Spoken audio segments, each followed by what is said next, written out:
Hindi mo. Nakita kita, sumagot.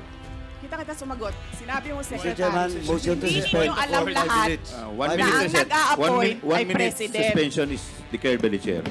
Tinutulungan ko lang kayo, sir, kasi napapahiya ang Pilipinas. Ganito ba ang House of Representatives? The Vice President is batting. Yes, Yes, ma'am. the point No, of order hindi Kasi is po wala dapat kami ganon. kakapitin dito, ma'am. Pero dapat Walang pakinggan muna 1 minute natin. recess declared by the chair. Well, point of order.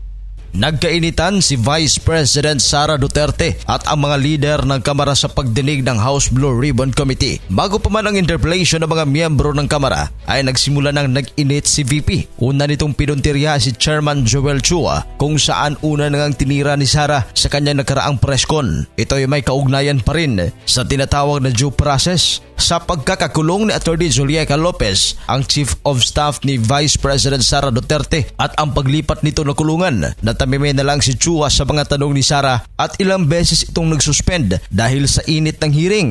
Maging si Franz Castro na siyang nagpa-contempt kay Lopez ay di rin umubra kay VP Sara. Panoorin ang videong ito. I'm sorry, sir. Tinanong kita kanina, sino ang appointing authority? USEC ng ASEC. Anong sagot mo? Secretary. Hindi mo alam. Hindi pa po ako nagsumasagot. Hindi mo. Nakita kita, sumagot. Camera. Kita kita sumagot. Sinabi mo, Mr. Secretary. Chairman, motion to Hindi suspend mo alam for 5 lahat. minutes. One Na minute ang recess. nag-a-appoint One ay minute President. suspension is declared by the chair. You need to reconsider that extension of your detention. It was illegal in the first place. You asked the President why he accepted the resignation. Do not ask due process. Mr. Chairman. Mr. Chair? Yes, Congressman Paduano. Congressman Nakop. Mr. Chair, Madam Vice President, if you have any question insofar as the actions of this committee are concerned, I think the proper remedy is for you to go to the court. Sir, I will go to court. Opo, pero Oo, that is pero your... araw-araw, you are depriving a person of her liberty while I await. That is precisely the point, ma'am.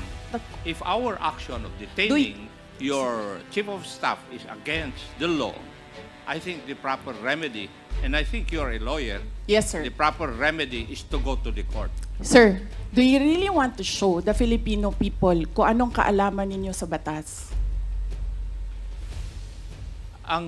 Ang sinasabi ko lang po ay sundin Oo. po natin yung batas Kaya dito nga, sa sir, House. sundin natin yung Kasi batas. nandito po kayo dito sa bahay ng Kongreso. Yes, sir. Sundin natin yung batas.